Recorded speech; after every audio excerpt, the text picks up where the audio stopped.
Huko Burkina Faso, watu wenye silaha wameshambulia kambi ya jeshi la Djibo nchini Burkina Faso. Na jihadi wa Kiislamu siku ya Jumapili walitekeleza mashambulizi kadhaa kulenga kambi ya kijeshi ya Djibo pamoja na miji mingine ya kaskazini mwa nchi hiyo. Hayo yanafanyika wakati rais wa taifa hilo la Burkina Faso akimalizia ziara yake nchini Urusi, huku akizungumza na rais wa Urusi Vladimir Putin juu ya namna ya kuhakikisha anapambana na makundi ya kigaidi katika nchi yake. Vyanzo vimesema kuwa makundi hayo yalifanya mashambulizi mfululizo kwa kuanza kuishambulia kambi ya kijeshi ya Djibo kabla ya kuelekea kwenye miji ya Solie kaskazini, mji wa Sabchi ulioko katikati mwa Burkina Faso na pia mji wa Yaounde katikati mashariki.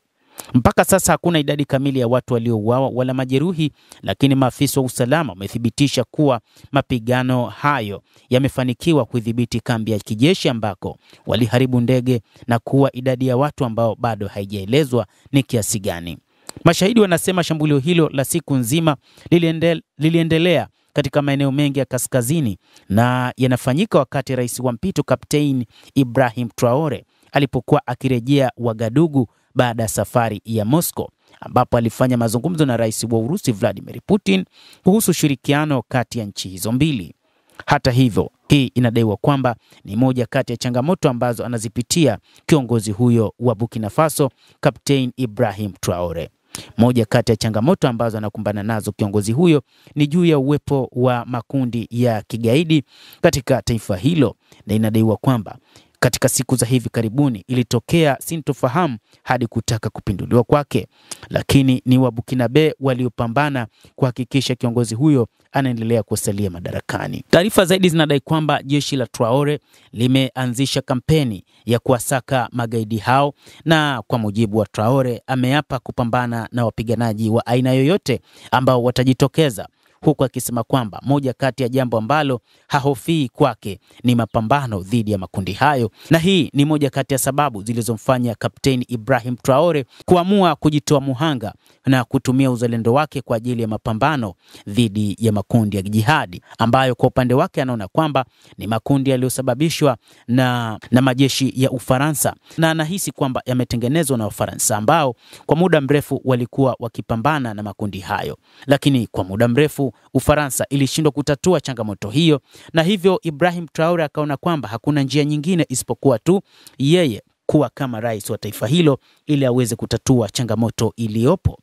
Na wachambuzi wa mambo waliwahi kueleza kwamba huenda Kapteni Ibrahim Traore, maana moja kati ya jambo alikuwa akieleza ni juu ya wizi mkubwa uliokuwa ukifanywa na wanajeshi wa Kifaransa wa kuiba madini yaliyopo katika taifa hilo.